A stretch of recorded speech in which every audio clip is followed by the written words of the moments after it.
그러요 디모데전서 네 번째로 들어왔습니다. 오늘 제목이 덕스러운 직분자들 그랬습니다. 교회에서 대표적인 직분은 감독, 목회자를 의미합니다. 또 하나는 성도들 저마다 역할을 따라서 은사를 따라서 충성하는 직분자들, 흔히 대표로 말하면 집사님들이죠.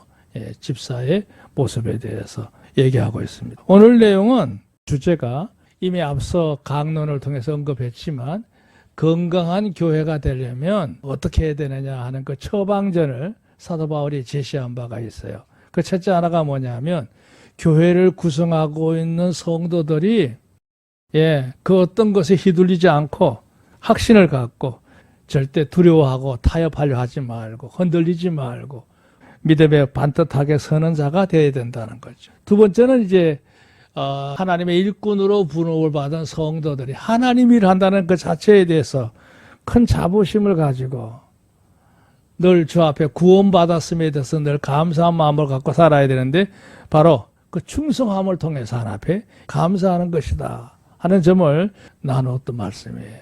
그리고 지난주에 특별히 우리 성도들이 기도에 힘쓰라는 거죠. 특히 어떤 기도요?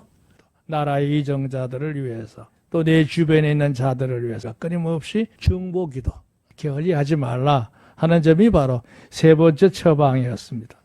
자, 오늘은요 더 원천적인 건데요. 이제 3장을 마무리해 가면서 당부하는 면이에요. 요건 이제 두 가지 면으로 보실 필요가 있어요. 기본적인 자격을 논하기도 하고 또 하나는 이러한 삶을 계속해서 꾸준히 쭉 유지해야 된다는 의미를 담고 있는 거예요. 그래서 사실은 이 제목 그대로 따오면 감독과 집사의 자격 이렇게 하면 제일 알아듣기가 쉬운데요. 이걸 다시 한번 이제 묵상을 하면서 개념적으로 제목을 붙인다고 하면 따라합시다. 덕스러운 직분자들. 그 말은 뭐예요? 직분자는 덕스러워야 된다 하는 대명제를 갖고 있죠.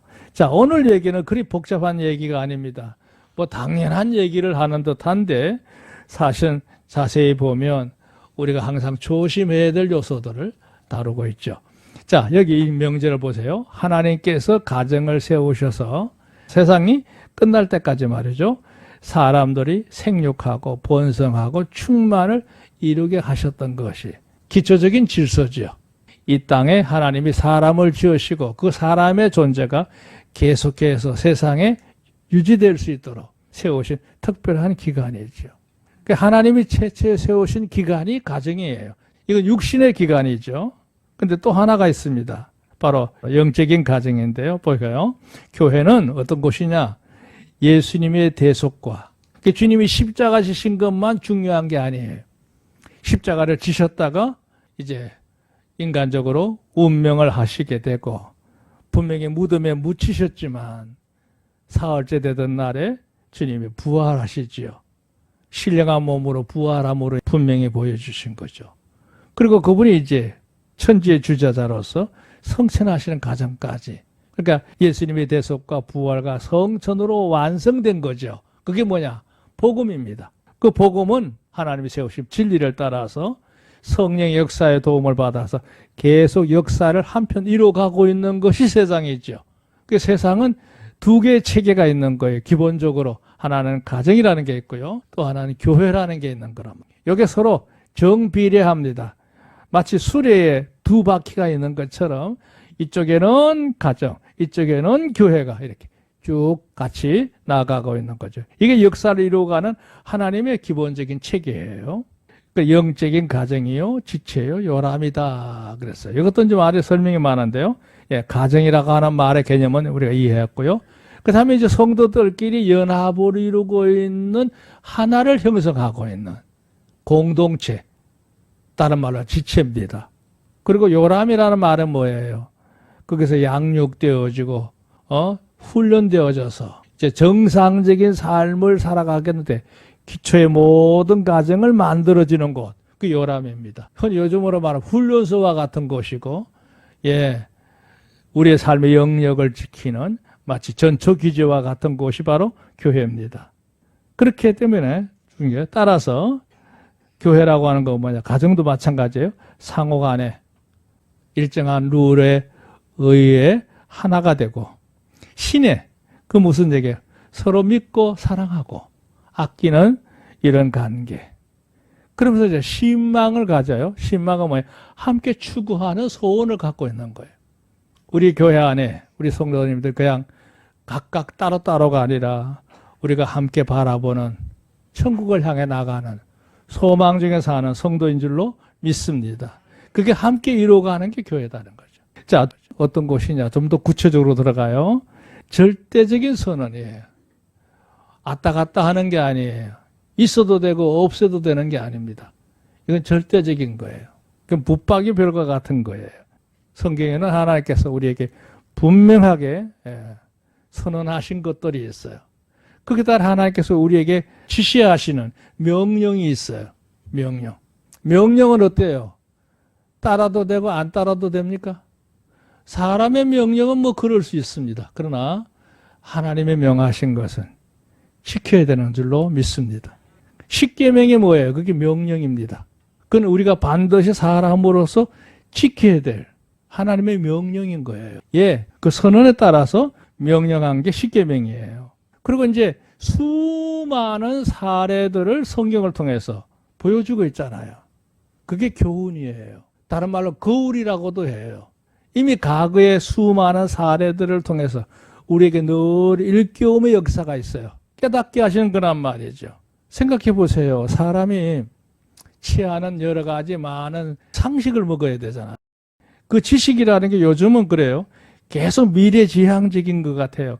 앞에 있는 새로운 지식을 먹으려고 애를 씁니다만 그보다 더 중요한 건 뭐냐? 꼭 갖추어야 될 지식이 있어요. 변하지 않는 원칙의 지식이 있단 말이에요. 예, 변하지 않는 거예요, 그거는. 그게 바로 진리입니다. 요즘 우리가 흔히 말하는 일상의 상식들은요, 예, 하루가 다르게 변합니다. 어제 최신형으로 샀는데 오늘 보니까 구형이 돼버렸어. 그렇게 문명적으로는 계속해서 발전해 나가고 있어요. 그러나 진리는요, 안 변합니다. 그게 세상을 이루는 골격이거든요. 그게 이제 어떻게 적용되는가 하는 것을 깨우치기 위해서 수많은 사례들이 성경에 기록되어 있는 거예요. 그렇게 나오는 엑기스를 뭐라고 하느냐? 교훈이라고 그래요. 교훈. 갖가지 교훈들이 있어요. 같은 우를 범하지 말라는 의미도 있고 너희는 이와 같이 살게 되면 복되게 산다고 하는 것을 분명하게 이제 제시하는 모든 것들 다 교훈이죠. 그러니까 성경에는 하나님의 선언이 있고 명령이 있고 교훈이 있다 이거예요. 그거를 이제 우리가 바로 깨닫는 대로 함께 하려고 하는 의식을 가지고 뭉쳐진 공동체가 뭐예요? 교회입니다. 참 어렵게 얘기하죠. 이렇게 어렵게 얘기한다고 유식한 건 아닌데 제가 실력이 없어 그렇습니다. 예, 그 의식을 가지고 그렇게 한 마음을 가지고 뭉쳐진 것이 성산교회입니다. 교회는 무엇이든지 바로 깨닫고 한 마음으로 순종하고 복종해야겠다는 의식을 가지고 있는 그 뭉쳐진 무리란 말이죠. 자, 그 다음 말이 더 중요해요. 그런 구성원들이 몇 사람에게 있는 게 아니고 우리가 모든 공통적으로 말이죠. 질서와 규범과 책무에 대해서 우리가 필수적으로 제대로 반듯하게 그런 무리를 이루는 데 있어서 중요한 게 뭐예요? 각각 재능이나 은사에 따라서 어떤 직분들, 기능들, 역할들이 주어지잖아요. 눈에 드러나는 직분도 있고 이렇게 쾌적한 가운데 산업에 모임을 가질 수 있는 것도 알고 보면 우리의 눈에 보이지 않는 순수한 역할자들이 있기 때문에 가능한 일인 줄로 믿습니다. 그 누군가는 이곳에 와서 깨끗하게 청소도 하고 반듯하게 정리도 하고 이런저런 수고를 하는 이들이 있기 때문에 가능한 일이에요. 그냥 되는 게 아닙니다. 누가 이 모든 걸 간섭하거나 그 모든 걸 주목하게 행하는 게 아니라 내 스스로 우러난 귀한 중심 갖고 그 일을 하는 거 아니겠어요?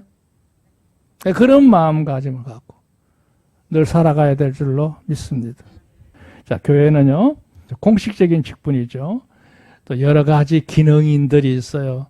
자, 그 많은 것들 가운데 오늘 두 가지 무슨 얘기할게요. 기본적으로 첫째 하나가 바로 감독입니다. 감독. 우선 짚고 넘어가죠. 여기서 말하는 감독이라는 게 뭘까 그랬을 때 교회 직분이에요. 감독 제도를 하고 있는 교단들이 있긴 있어요. 목사라기도 하고 감목이라고도 하는데요. 근데 이제 초대교회의 교회를 이끌어가는 지도자를 말할 때 그 교회를 구성하고 있는 사람들의 그 기본적인 문화가 로마 제국 하에 있는 이방인들 같은 경우 그 사회가 지배국가이기 때문에 감독이란 말이 제일 빨리 알아들을 수 있는 말이에요. 유대인들 같은 경우에는 좀 달라요. 유대 사회에서의 그 동네를 이끌어가는 자율적인 기관의 어른은 장로거든. 그래서 똑같은 직분을 두고도 유대인들이 알아듣기 위해서는 정서적으로 장로란 말이 제일 알아듣기 쉬워.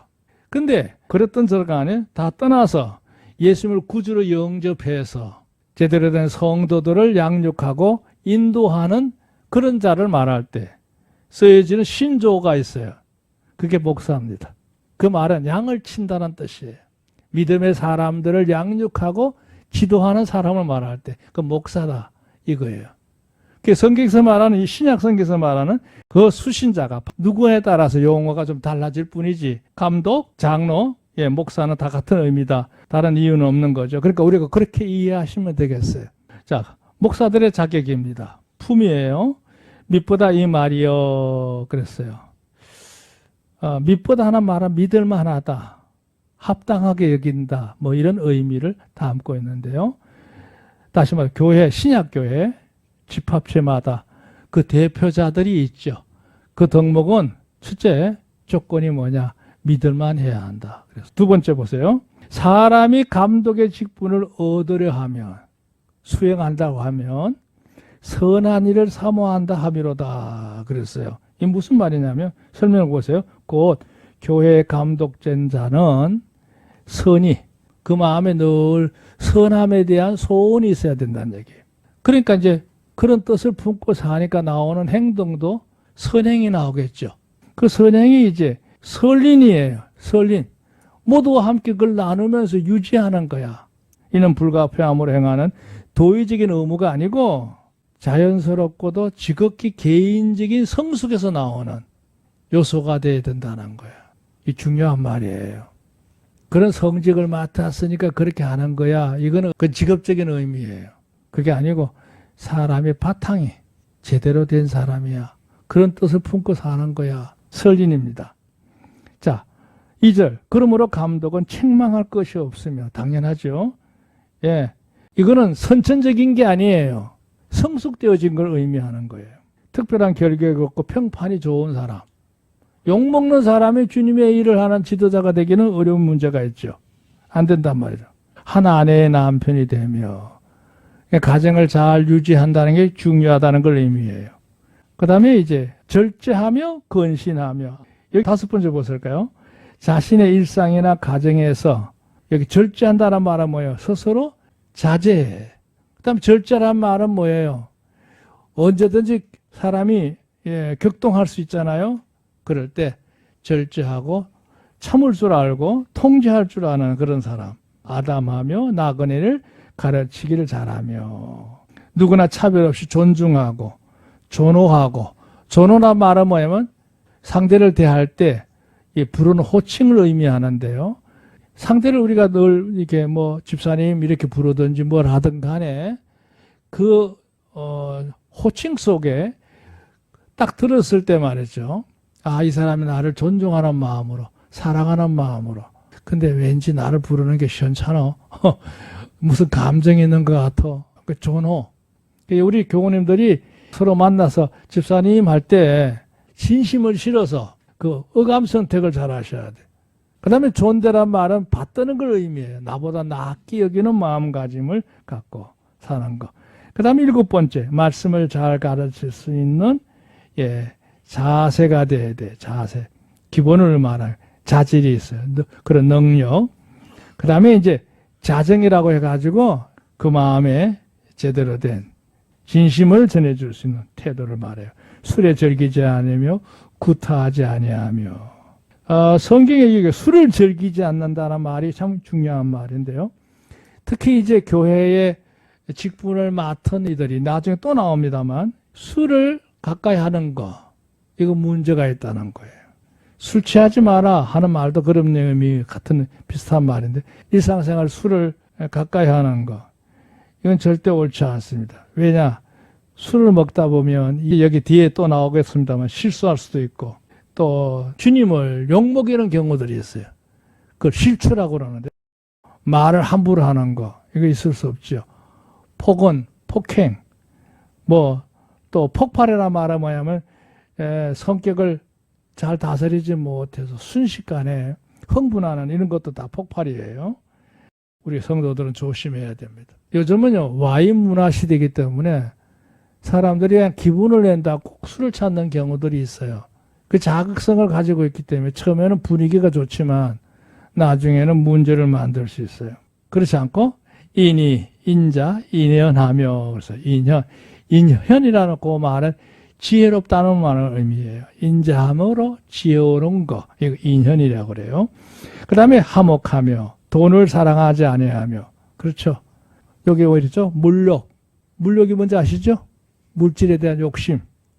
그 다음에 이욕이 있어요. 이욕은 뭐냐면, 계산이 발라가가지고 자기에게 손해가 된다고 생각하면, 태도가 달라지는 일 있죠. 이것도 문제예요. 물욕하고 이욕은 좀 다릅니다. 이욕은요, 내 거는 절대로 손해보지 않겠다는 말. 야욕도 있어요. 분수에 지나치게 추구하는 지나친 욕심을 말할 때 그 야욕이라고 그래요. 명예욕도 그 중에 하나입니다. 그 성직자들은요, 하나님의 큰 직분자들은 명예욕에 빠지면 안 돼요. 자기 집을 자기 집을 다스리지 못하는데 어떻게 하나님 일을 돌아볼 수 있느냐 그랬어요. 흔히 말해 수신제가야 내 가정을 내가 잘 다스리고 그 역할에 충실한 걸 의미해요. 그런 가정이어야 된다는 거죠. 제대로 가정을 다스리지 못하는 건 문제가 있다는 거죠. 새로 입교한 자도 말지니. 그러니까 지식이 높거나 다른 면에 특별하다고 해서 그를 하루아침에 교회의 지도자로 세울 수는 없다는 얘기예요. 왜? 교만해져서 마귀를 정죄하는 죄에 빠질까 하며 연단의 기간을 거쳐서 검증된 자를 교회의 지도자로 세워야 된다는 거예요. 여담입니다만 요즘은요, 큰 교회들의 고민이 뭐냐 하면 옛날에는 미국에 유학을 갔다 오거나 외국의 여러 가지 많은 것들 이렇게 섭득한 이들을 선호했어요. 그런데 그게 문제를 일으킨 거예요. 뭐냐? 너무 이기적인 서양 문화가 뭘 겪게 된 거예요. 이제 성도들이 깨달은 거예요. 그게 중요한 게 아니로구나. 적어도 이 교회를 이끌어갈 수 있는 지도자는 그 성품 자체가 반듯한 그 사람이 필요하고, 그러니까 절대 영적으로 규모를 갖춘 그 준비가 되어 있는 연단된 자가 필요하다고 하는 것이 인식이 되기 시작해가지고, 그런 면을 우리가 보게 돼요. 7절. 또 외인에게도 선한 증거. 외인이라 말은 뭐냐면 성도들 밖에 있는 세상의 일반 주민들을 말하는 거예요. 그들로부터도 좋은 평판이 있는 사람을 교회의 지도자로 삼아야 된다 그랬어요. 자, 제가 두서없이 막 급하게 설명했습니다만 이 15개 항목은요, 교회를 이끌어갈 수 있는 지도자들이 늘 갖추고 있어야 되고 또 그대로 지켜가야 되는, 유지해. 같이 집사들도 그랬어요. 우리 집사님들, 집사의 자격을 한번 논해 볼게요. 여기는 많이 다루진 않았습니다. 대동소이한 것들이 앞에 있는 이미 언급된 것들이 준해서 하기 때문에 몇 가지만 다뤘는데요. 8절. 이와 같이 집사들도 단정하고, 이거 옷차림을 말하는 게 아닙니다. 이 말은 뭐냐? 일상생활이 반듯한 걸 말해요. 반듯한 거, 규모가 있는 거. 그 다음에 일구이연하지 않고 한 입으로 두 말을 하는 거예요. 교회 생활을 하다 보면요, 성도들이 서로 마주치기는 일이 많기 때문에 인간인지라 거기서 우열을 따질 수도 있고 서로 주장할 수도 있고 또 여러 가지 이렇게 서로 마주치는 가운데 말이 수시로 바뀌는 거야. 일구이연이란 말이 뭐예요? 한 입으로 두 마디를 해. 분란을 조성하는 조서를 말하는 거예요. 또 다른 말로 변덕 부리는 것도 의미를 해요. 그 상대방을 이렇게 시기하고 질투하고 중상하고 이런 모략하는 것도 다 포함하는 거예요. 무슨 하나님의 교회에 그런 일이 있을까? 우리 교회는 없죠. 근데 교회가 규모가 크면 클수록 이런 것들이 많아요.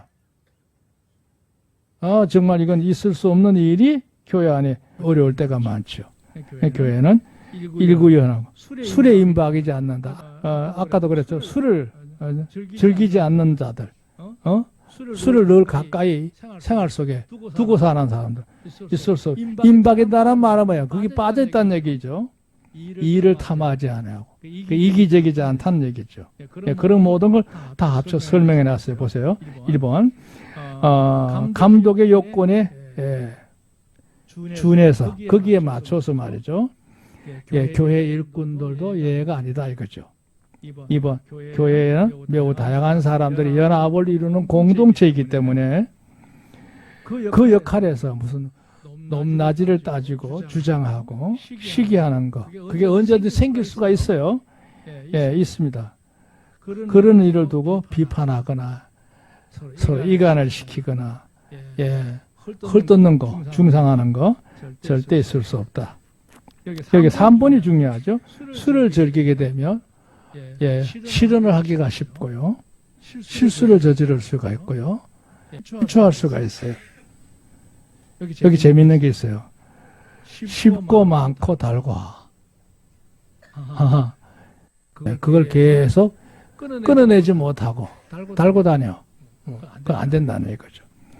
자, 4번 부정하거나 엄밀한 방법으로 이익을 추구하는 것, 이건 있을 수 없다는 거죠. 그 아까 있는 구절 속에 다 들었어요. 그 뭐 할 거냐? 9절 깨끗한 양심의 믿음을 비밀을 가진 자라야 할지다 그랬어요. 양심이 반듯해. 상식이 있는 사람이야. 흔히 말하는 경우가 있다 이거죠. 경우가 있어. 그리고 그 마음속에 언제나 진실한, 간절한, 그 마음에 신령한 영적인 고백을 갖고 사는 자가 필요해요. 오늘 이런 거 하나 제안할게요. 여러분 하루 생활 추를 향해서 매일 영적인 고백을 한번 진실하게 하고 주무시기를 바랍니다. 예를 들까요? 주님, 오늘 참 감사했습니다. 그게 내 마음에서 우러나는 마음으로 긴 기도가 아닐지라도 내 한마디라도 주님, 오늘 주님 은혜로 잘 살았습니다. 그게 마음에 여러분 안에 있는 고백이 하루 마무리가 필요해요. 낮에 하셔도 좋고 저녁에 하셔도 좋은데 하루가 지나가기 전에 주님 앞에 요 말한 거예요. 믿음의 비밀을 가진 자로 사시기를 바랍니다. 그게 믿음의 비밀이에요. 믿음의 비밀. 나만이 가지고 있는 진솔한 고백이, 교통이, 주 앞에 늘 기도가 살아있는 성도가 되기를 바랍니다. 그 누구도 침해할 수 없는 것이에요. 나만이 가지고 있는 깊은 고백, 감사, 영적인 교류, 그 응답, 이걸 말하는 거예요. 그게 신앙생활의 묘미입니다. 할렐루야. 자, 그 다음에 보세요. 10절. 이에 사람들을 시험하여 보고 그런 사람인지를 이 모양 저 모양으로 살피란 얘기죠. 그 후에 책망할 것이 없으면 직분의 지편을 하게 할 것이요. 그 집사도 아무나 집사가 아닙니다. 집사는 뭐냐? 기본적으로 성직자에 준하는 이런 삶의 주모가 필요하다. 이걸 강조하고 있는 거예요. 이와 같은 요건이 인정을 받는 것을 시간을 두고 또 사방으로 살펴서 하나님 일을 할 수 있도록 해야 한다. 그 은인이 뭐겠어요? 하나님의 교회, 주님의 교회가 은혜를 이루어가는 일에 문제가 없어야 되는 걸 의미하는 거예요. 이건 임명하기 전에 살피란 얘기죠. 여기 재미있는 건 11절이에요. 여자들도 이와 같이 단장하고. 이제 그럼 남자 대해서 얘기했습니까? 이 말이 의미가 있는데 여기 이제 설명이 여러 가지 의미가 있어요. 이거는 이제까지 남자 집사를 세울 때 부인도 이런 사람이어야 한다 이런 의미다 뭐 이렇게 말한 애도 있고 아니다 그 상관없이 요즘 현대교회가 여자 집사님이 얼마나 많은데 여자 집사님들에게도 이 조건을 요구하는 거다 뭐 이렇게 얘기하는 건데요. 제일 중요한 건 뭐냐, 여자가 됐든 남자가 됐든 간에 주님의 일을 하는 자들은 이 일에 예외가 없다 이런 의미예요. 그 다음에 이제 그런 품격, 품행, 품위에 합당해야 한다. 여기 재밌는 거요. 열성을 가지고 있고 충성하게 되고 많은 것을 정성을 들여서 힘쓴다 할지라도 제일 중요한 건 뭐냐, 모두가 다 주 안에서 위에도 나왔죠. 뭐 남자가 됐든 여자가 됐든 신실한 자여야 한다는 것을 의미하는 거예요. 자, 12절 넘어갑니다. 집사들은 한 아내의 남편이 되어 자녀와 자기 집을 다 다스리는 자일지니 그랬어요. 그러니까 한 가장으로서 영적으로 제 역할을 하는 자가 아름답다, 그게 바람직하다 하는 것을 얘기하는 거죠. 자, 마지막입니다. 13절 다 같이 한번 볼까요? 여기 이걸 꼭 복을 빌어주고 싶어 하는 거예요. 자, 우리 같이 한번 읽어볼까요? 13절 시작. 집사의 직분을, 이 말을 줄이면 그겁니다. 집사 역할에서 충실하고 바람직하고 반듯하게 살면 하나님의 영광이 그에게 임한다는 얘기예요. 믿으시면 아멘. 영생의 축복도 있을 뿐만 아니라 육신의 모든 보험사도 하나님의 영광에 함께하는 귀한 가정을 이룰 줄로 믿습니다. 자, 이 축복이 여러분 가정에, 여러분의 모든 보험사에, 여러분의 일신상에 온전히 이루어지기를 주님을 축원합니다.